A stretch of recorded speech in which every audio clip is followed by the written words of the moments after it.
Jadi udah baikan apa belum, Nay? Ya, gitu. Dari tadi lo jawab ya gitu mulu. Kesel gue. Kanaya meringis mendengar omelan Hera. Saat ini temannya itu tengah bertamu ke rumahnya, abis membeli cat untuk rumah barunya.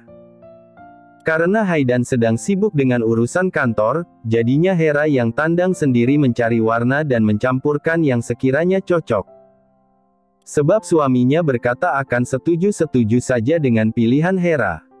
Saat ke toko cat, perempuan itu diantar si mamah yang sekalian ikut memberi rekomendasi warna. Kemudian Hera tiba-tiba kepingin main ke rumah Kanaya dan mamah mertuanya dengan senang hati mengantar. Dan sekarang beliau sudah pergi lagi sebab ada arisan dengan para ibu-ibu sosialita. Sebetulnya Hera merasa tidak enak hati, kesannya si mamah jadi seperti supir pribadi. Padahal tadi dia sudah bilang, ke rumah Kanaya bisa naik Gojek saja. Tapi mamahnya malah bercanda, kalau nggak enak, coba tambahin micin, Ra. Gue minta pisah kamar sementara. Soalnya gue masih butuh waktu buat jernihin pikiran. Sejak kapan? 3 hari yang lalu. Mas Nana udah minta maaf sih sampai hampir sujud-sujud kemarin. Hera yang tengah meneguk es teh tawar, minuman kesukaannya hingga saat ini pun tersedak. Dia lalu meletakkan kembali gelas yang bagian luarnya sudah berembun karena es itu ke atas meja kembali. Masa? Kanaya meringis. Kemarin tuh nanya, si adek nendang nggak, Nay? Terus gue jawab, anak aku anteng kok gitu. Nggak maksud gimana-gimana sumpah, Ra. Gue udah maafin dia juga kok, sekarang. Cuman emang gue nya yang belum gantian minta maaf. Sengaja nggak langsung bilang dari kemarin lusa. Soalnya, di posisi itu gue masih belum merenungi kesalahan gue juga. Jadi gimana caranya gue bisa minta maaf buat sesuatu yang nggak tahu betul salah gue nya di mana. Tapi sampai di hari ini gue udah nyadar sih. Nay, jujur ke gue. Lo dicekokin apa sama Pagara? Kok sekarang jadi bisa mikir kalem gini? Kanaya mendesah pelan. Lalu tertawa palsu. Nggak tahu. Gue sok-sokan pingin mikir dewasa aja. Gue ngaku kita sama-sama salah. Dan sekarang gue gengsi buat minta maaf. Sebenarnya pingin banget ngerengek nggak jelas sama Mas Nana. Tapi takut deket-deket, soalnya masih inget muka Mas Nana pas marah-marah. Serem. Kanaya jadi lebih ekspresif lagi seperti biasanya. Kini berceloteh panjang kali lebar dengan mimik wajah yang cepat berganti dalam hitungan detik. Bisa mengerut kesal lalu sedih, abis itu manyun. Tanpa Kanaya sadari Hera merekam percakapan mereka dan dikirimkan ke Haidan. Suaminya itu lantas meng-forward ke Nagara. Nagara, ya Tuhan, ya Rabe Bebe. Gue tiap malam nggak bisa tidur. Pingin nangis mulu, mikir cara buat bujuk naik kayak gimana lagi. Nagara, apa mesti minta maaf sambil koprol? Ternyata istri gue jadi dingin dan cuek begitu karena takut deket-deket sama gue, understandable. Nagara, padahal kalau dia minta maaf juga nggak bakal gue ketawain. Kecuali kalau minta maafnya sambil joget topeng monyet. Nagara, tapi ini, gue sadar 100%, gue yang salah. Jadi Nay nggak harus minta maaf. Sore itu Kanaya turun ke bawah dengan dalih ingin mengambil air minum ketika mendengar suara mobil Nagara yang masuk ke dalam garasi. Dia terlalu gengsi untuk menyambut kedatangan suaminya seperti biasa. Jadi waktu mereka bertemu di ruang tengah, Nagara yang menghentikan kegiatannya membuka dasi dan Kanaya yang pura-pura diam sambil membawa segelas air minum. Keduanya terdiam beberapa saat sampai dengan sigap Nagara menyambar kresek yang isinya camilan sehat yang tadi siang Hera bawakan untuk Kanaya. Membuat si perempuan memekik, "Heyeyeyeyeye." Sedang Nagara cepat-cepat memakai kresek tersebut menutupi wajahnya. Membuat dirinya terlihat konyol. "Kamu ngapain? Biar boleh deket-deket kamu." Hah? Kanaya tidak paham dengan maksud suaminya. Katanya kamu takut lihat muka aku. Makanya nggak mau deket-deket. Aku minta maaf. Ini sekarang muka aku udah ketutupan. Jadi boleh deket-deket kamu. Nggak deket banget. 1 meter, boleh. Kanaya menahan kedutan di kedua ujung bibirnya mendengar kalimat Nagara. Laki-laki itu berceloteh tidak jelas. Minta maaf mulu. Ya. Kalau boleh sih minta cium juga. Nagara memejamkan matanya erat di dalam plastik kresek warna putih tersebut. Bisa-bisanya gombal di situasi seperti ini. Sumpah, mulutnya refleks berkata seperti itu. Nggak serius, Nay. Aku juga minta maaf. Aku belum ngomongkan ke kamu. Tanya Kanaya sembari mendekat dan meletakkan gelasnya ke meja di sampingnya. Lalu berniat mengambil kresek yang menutupi wajah Nagara. Si laki-laki segera mencegah tindakannya. Jangan. Kalau dicopot nanti kamu nggak mau deket-deket lagi sama aku. Kata siapa? Kemarin kamu bahkan ngelus perut aku. Aku biasa aja. Tapi kamu nggak mau lihat muka aku. Nah nggak salah, kenapa minta maaf? Kita sama-sama salah. Banyakan aku salahnya. Tapi kalau Nay maksa minta maaf, iya aku maafin. Mas Nana juga aku maafin. Ini kreseknya bisa dibuka dulu nggak? Apa kamu nggak ngap juga di dalam? Nagara meremas pinggiran celananya. Nanti kamu takut. Aku harus gimana biar kamu nggak takut lagi? Aku bingung. Dibuka dulu coba. Nagara akhirnya menurut dan membuka plastik di kepalanya itu. Kanaya berdiri di depannya dengan senyum tipis. Janji nggak ngomong kasar lagi. Janji nggak bentak-bentak Nay lagi. Janji nggak ngomong jahat lagi. Kanaya memutar bola matanya. Uang aja ada yang palsu. Apalagi janji manis kamu itu. Kini keduanya duduk di sofa panjang yang ada di ruang tengah. Tidak saling berdekatan, malah jauh. Nagara di ujung kiri dan Kanaya ujung kanan. Posisi mereka agak menyerong. Ucapan Kanaya barusan antara serius dan bercanda. Boh. Berhenti minta maaf, Mas. Berhenti bikin aku ngerasa bersalah. Ayo mulai lagi.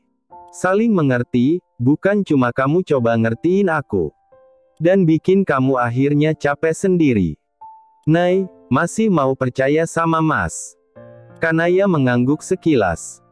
Nagara pikir perempuan itu sudah tidak akan mau lagi mempercayainya setelah segala omongan kasar yang ia lontarkan. Mau. Tapi kayak yang ku bilang, jangan berekspektasi banyak. Aku bisanya pelan buat bisa mulai menghargai kamu lagi. Mas Nana mau lebih terbuka lagi nggak ke depannya? Mau. Bibir Nagara sudah bergetar. Saking tidak percayanya Kanaya mau mencoba menerima dan percaya pada dirinya lagi. Urusan janji laki-laki tersebut biar dibuktikan seiring dengan berjalannya waktu.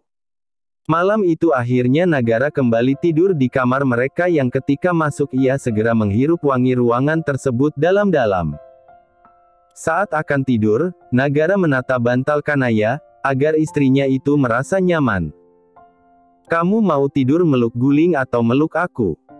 Pertanyaan yang harusnya tidak usah Kanaya lontarkan.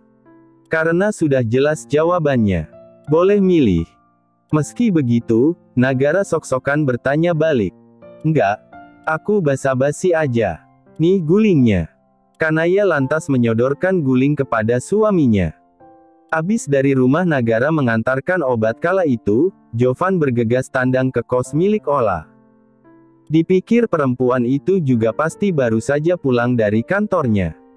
Namun waktu disambangi dan Jovan bertanya pada si bapak pemilik kosnya, katanya beliau belum melihat keberadaan Ola. Berhubung rumah si bapak berada tepat di samping kos dan beliau selalu duduk di teras setiap sore. Jadi tahu siapa-siapa saja yang sudah masuk kos. Pacarnya Ola. Jovan menggaruk tengkuknya, bingung menjawab apa. Yang malah diartikan si bapak sebagai iya. Mau apel ya? Boleh saja kok. Nginep juga boleh. Daripada nyari hotel di luar. Mahal. Bisa-bisanya nih bapak-bapak. Jago juga olah nyari tempat kosan. Hari ini, Jovan tandang ke sana lagi. Berbekal pesan dari Safire yang mengatakan jika olah sudah pulang. Pesan darinya saja tidak olah buka sama sekali. Makanya Jovan kebingungan. Kalang kabut seperti sekarang. Lagian aneh. Biasa cewek abis begitu, terus nguber-uber cowoknya. Ini masa Jovan yang uring-uringan nyari olah. Yang bahkan kini perempuan itu terlihat santai seolah tidak terjadi apapun, menyapa dirinya. Saat Jovan sudah berjalan mendekat kepada si perempuan yang tengah memesan sate ayam dari penjual keliling. Kok nyampe sini, bro? Mau beli sate Pak Wawan juga? Wah emang terkenal si sate si bapaknya. Gue nggak tahu lo langganannya juga. Si bapak yang merasa terpanggil pun menoleh dengan senyum bangga. Jovan masih saja diam tidak menjawab dan menatap lurus ke arah olah. Perempuan itu mengenakan daster dan sandal jepit kumal. Rambutnya juga dicepol asal. Diem-diem bae, mas bro. Nih, makasih ya, pak. Duluan deh gue, bro. Olah membawa satu bungkus sate di tangan kanannya. Lalu tangan kirinya menepuk lengan Jovan 2 kali. Sampai di laki-laki memutar badan tatkala olah berjalan melewatinya. Tanggung jawab. Lo bikin hati gue aut-autan.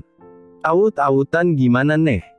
Tanya olah santai tatkala dirinya dan Jovan sudah ada di dalam kamar kos miliknya. Olah lantas duduk di karpet bawah dan mulai membuka bungkus sate di hadapannya. Lo nggak lagi ngidam kan? Kagak tahu. Coba beliin gue tespek. Oke, bentar. Di luar dugaan, Jovan segera beranjak dan betulan akan membeli benda tersebut. Sejak tadi dia menatap wajah olah dengan gusar.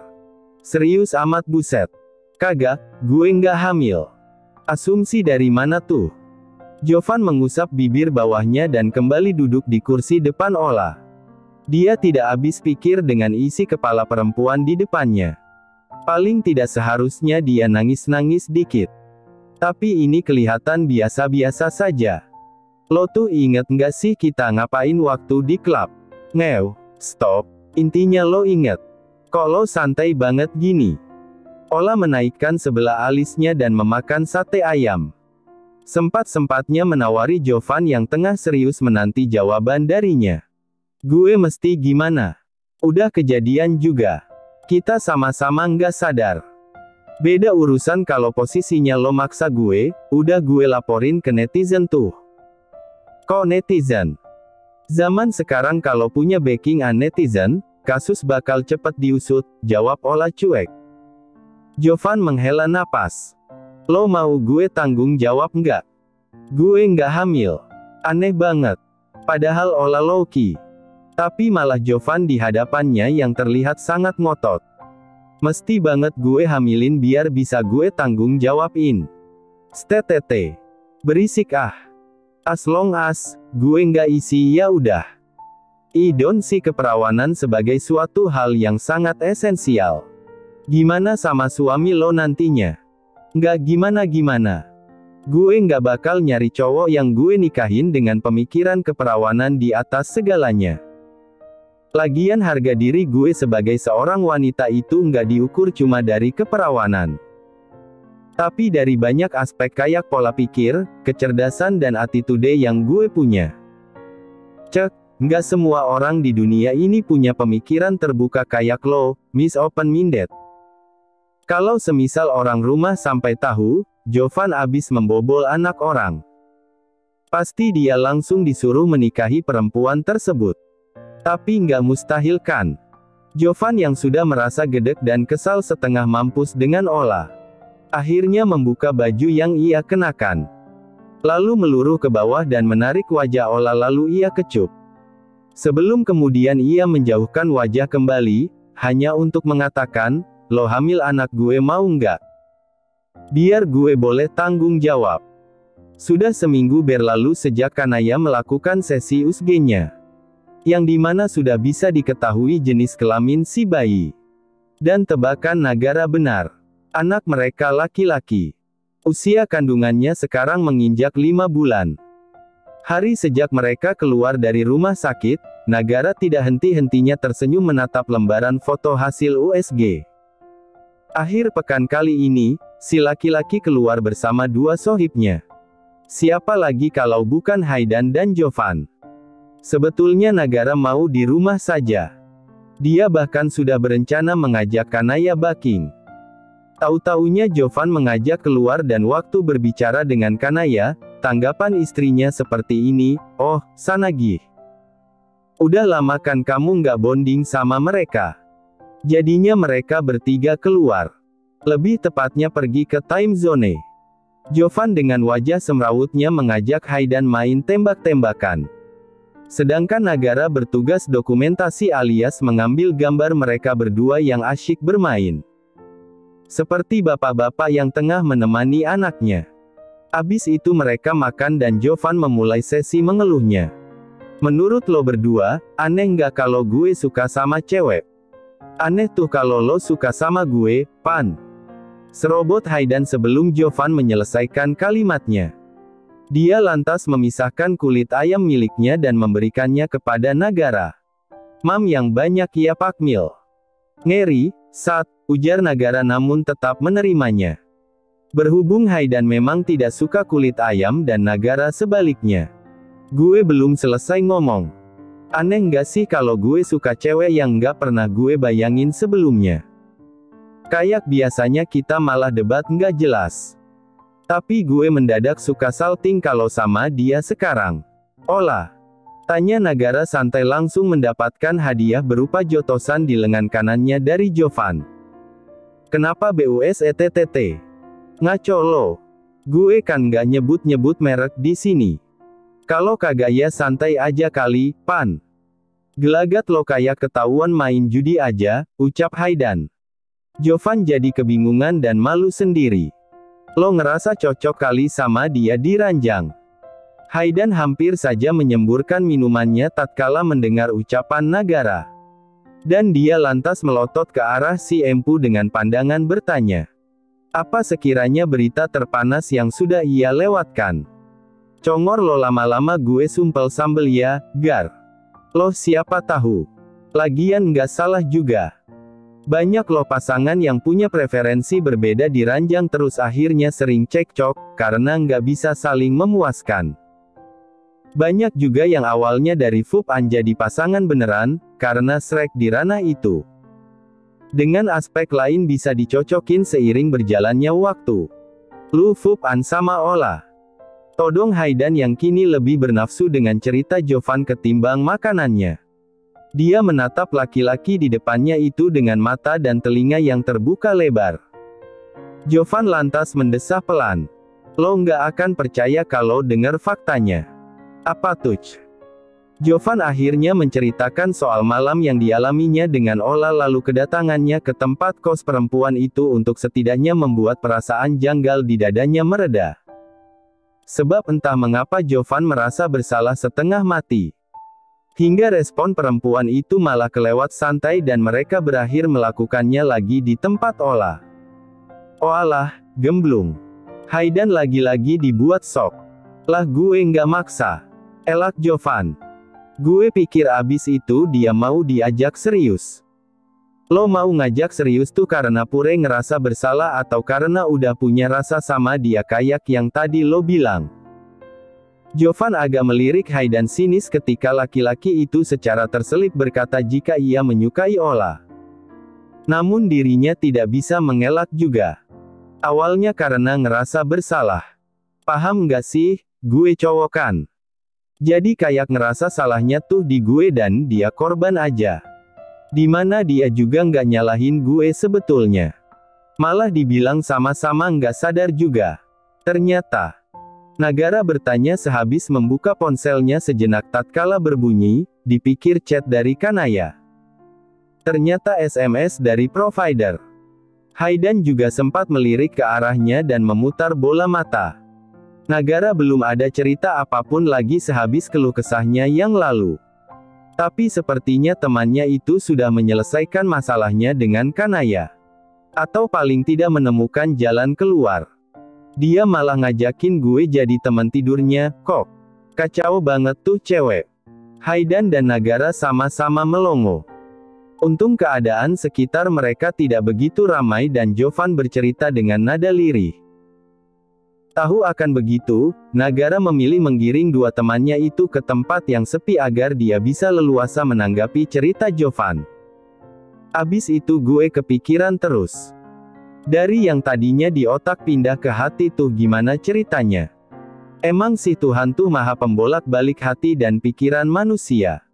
Cuman ya masa gue sukanya sama dia? Sejak tadi Jovan tidak menyebut nama Ola sama sekali. Sebab setiap kali nama itu keluar dari mulutnya sendiri rasanya seperti ada gelenyar aneh di perutnya. Emang kenapa? Jovan juga tidak menemukan alasannya. Hanya dirinya yang menolak menerima fakta jika hatinya memang mulai tertarik dengan perempuan tersebut. Harga dirinya rada tergores sebab dulu dia mikir nggak akan tuh suka sama Ola. Terus lo iyain nggak ajakan dia? Tanya Nagara. Gue bilang kasih gue waktu seminggu buat mikir. Dan ini hari terakhir, gue mesti kasih jawaban. Makanya gue ngajak lo berdua keluar. Minta saran.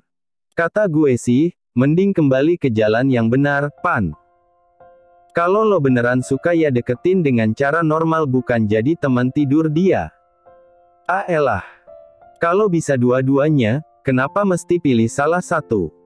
Kan gue bisa dapat hatinya. Dapat enaknya juga. Goblok anjir. Berbeda dengan Nagara yang langsung mencemooh. Kali ini Haidan hanya bisa terkekeh dan mengacungkan dua jempolnya. Jangan nyicil bikin bayi tapi. Karena Nagara yang membawa mobil dan yang lain nebeng, jadinya dua manusia itu mesti iya-iya saja waktu dirinya berkata ingin membeli birthing ball untuk Kanaya. Tadi dia lupa mau nyari di dalam mall. Kata dokternya, sebetulnya bola untuk olahraga ibu hamil itu bisa dibeli saat trimester ketiga. Tetapi Nagara ingin membelinya sekarang. Katanya sambil persiapan saja. Abis itu dia mengantar Jovan dan Haidan pulang ke tempat mereka masing-masing. Waktu sampai rumah, Nagara lantas merebahkan diri di sofa dan melupakan barang pembeliannya di dalam mobil. Dia terlalu mager untuk kembali keluar. Berjam-jam pergi bersama Jovan dan Haidan ternyata cukup menguras tenaga. Tadi sehabis Jovan selesai bercerita dan sebetulnya bukan nanya pendapat, lebih tepatnya minta divalidasi saja kalau tindakannya nggak laknat-laknat amat. Haidan tiba-tiba bertanya kepada Nagara, lo ngomong nggak kenai kalau ke klub waktu itu? Belum. Penting ya buat gue bilang gitu ke dia. Belajar dari pengalaman dong. Hal sesepele apapun tuh kalau bisa diomongin. Hari itu masih jam 3 sore. Kanaya turun dari lantai atas dengan tangan kiri berpegangan pada besi pembatas dan tangan kanannya memegangi perut. Mas, panggil Kanaya. Iya, Nainui. Nagara segera bangkit dan bersandar pada punggung sofa lalu menoleh ke arah Kanaya dengan rambut yang sedikit acak-acakan. Hehehehe, nggak apa-apa. Mau manggil kamu aja. Nagara ikutan tertawa mendengar jawaban Kanaya. Dia lantas menepuk kedua pahanya. Kenapa? Tanya Kanaya sok bingung. Padahal sudah tahu kode dari suaminya. Sok jaim aja kali ya gue. Masih rada canggung kadang-kadang sama Mas Nana, batin Kanaya. Hehehehe, nggak apa-apa. Mau pangku kamu aja. Nagara balik menggunakan kalimat Kanaya dan membuatnya terkena tabokan halus di pipi kiri. Nagara lantas meraih telapak tangan istrinya tersebut dan dikecup ringan. Kamu mau nggak dipangku sama aku? Ih apa sih? Aku makin berat tahu. Tahu. Makanya nggak usah.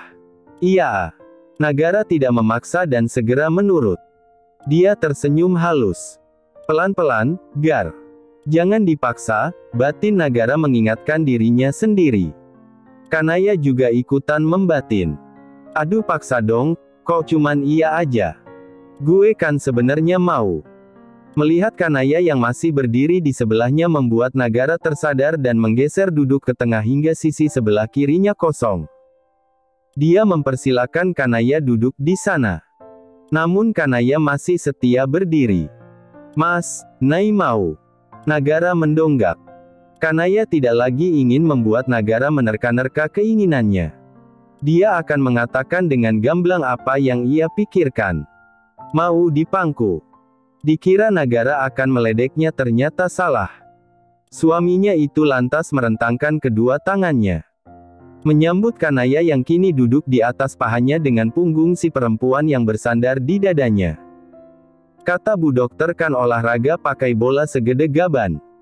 Birthing ball, koreksi Kanaya. Iya itu, bagus buat ibu hamil. Bisa mengurangi rasa nyeri waktu lahiran sama rasa sakit karena kontraksi juga. Aku udah beli. Tapi masih di mobil. Terus biar ibu hamil nggak stres, katanya suaminya bisa sambil memberikan dukungan secara emosional. Yang waktu itu Mas minta maaf ya, udah bikin Nai kepikiran. Udahan ah, masa diungkit terus. Aku sama adek bayinya sehat kok. Terus lagi, Nai. Mau terus sampai mana? Dari tadi teras terus mulu. Sampai mentok. Kanaya bungkam. Nagara lantas mengelus lengan kanan Kanaya lembut. Yang bukannya membuat si perempuan nyaman malah merinding dan bulu kuduknya berdiri, ditambah dengan hela napas sang suami yang menyapu tengkuk lehernya. Tadi terus apa? Kata Bu Dokter, hubungan di usia kandungan 5 bulan udah nggak begitu rentan. Kandungan kamu juga kuat. Hubungan apa? Nagara tersenyum, menunduk lalu menubrukkan wajahnya ke punggung Kanaya. Tangannya lantas menyelinap di bawah lengan si perempuan dan berakhir mengelus perut si perempuan. Itu. Ya nggak pas, langit masih terang benderang kayak gini kan, Mas? Boleh. Iya. Kamu udah nggak apa-apa sama aku. Lah biasa juga sama kamu. Nggak pernah sama yang lain. Nggak gitu maksudnya, Denaya. Nagara mencubit pipi Kanaya yang semakin terlihat berisi. Di mata Nagara terlihat menggemaskan. Kok Desi? Hahaha. Kanaya agak geli mendengar panggilan dari suaminya itu. Dia lantas memutar badan. Kedua tangannya bertengger di bahu Nagara. Sedang tangan si laki-laki memegangi pinggulnya. Bagus kan? Aneh ih. Lebih suka dipanggil Nainui. Oke, Nainui. Itu tadi maksudnya gimana? Keduanya saling berpandangan. Rona kemerahan sudah menjalar di wajah dua insan tersebut. Sorot sinar matahari yang mulai ke barat kini menyapu separuh wajah mereka. Cahaya tersebut masuk dari kaca di sebelah kanan ruang tengah. Kamu udah nggak takut deket sama aku? Nggak. Masih sih, tapi dikit. Dikit banget. Jawaban Kanaya membuat Nagara menghela napas lega. Yang tadi minta izin aja sih, Nai. Ngelakuinnya bisa kapan-kapan. Nggak hari ini. Lah kok mukanya jadi sedih gitu? Ih nggak. Fitnah. Hera belum isi ya sampai sekarang? Tanya Mbak Bora waktu dia tandang ke rumah dengan membawakan oleh-oleh dari mamanya yang abis pulang umroh. Isinya sih nggak jauh-jauh dari berbagai jenis kurma. Hera yang sejak tadi duduk diam pun menatap Bora. Si mamah yang abis menerima bingkisan tersebut ikut terdiam. Beliau lantas melirik Hera. Takut anak mantunya merasa sakit hati. Bora kalau berbicara menang suka blak-blakan. Tapi ternyata dugaannya salah. Hera justru memajukan badannya yang duduk di sofa ruang tamu lalu menumpukan lutut kanannya di atas lutut kiri. Wah kan baru sebulan nikah, Mbak. Lagian tujuan aku sama Idan nikah bukan karena kebelet pingin punya anak. Kalau nikah karena anak mah udah sambil bikin sebelum akad sih. Si mamah menunduk guna menyembunyikan senyumnya. Nggak salah memang Haidan memilih perempuan. Bertepatan dengan itu Haidan yang baru saja diantar Nagara pulang pun masuk ke dalam rumah dan menyapa Bora. Abis dari mana, Dan? Tanya Bora yang kembali memasang senyum setelah barusan agak mencibir ke arah Hera. Main sama temen, Mbak. Dulu kita juga sering banget ya main keluar setiap akhir pekan. Terus biasa aku yang jajanin kamu telur gulung deket SMP kamu dulu. Soalnya waktu itu kamu masih anak kuliahan yang belum berpenghasilan. Mbak Bora tertawa garing. Iya. Haidan melirik ke arah Hera. Si perempuan lantas beranjak dari duduknya dan berdiri di sebelahnya. Haidan menutup matanya rapat-rapat selama sejenak. Paling benar dia segera mengajak Hera pindah dari sana ke rumah baru. Dulu Mbak Bora yang selalu keluar modal kalau jalan sama dia. Kasihan banget. Deket sama Idan waktu masih mode bocah. Sekarang mah kalau sama aku, mau aku minta dibeliin segerobaknya juga dia sanggup. Aduh gimana ya, Mbak? Susahnya sama Mbak Bora. Senengnya sama aku. Terima kasih sudah menonton, guys. Jangan lupa klik like jika kalian menikmati cerita ini, subscribe untuk update konten seru lainnya, dan tinggalkan komentar di bawah tentang apa yang kalian pikirkan atau cerita apa yang ingin kalian dengar selanjutnya. Dukungan kalian sangat berarti. Sampai jumpa di video berikutnya.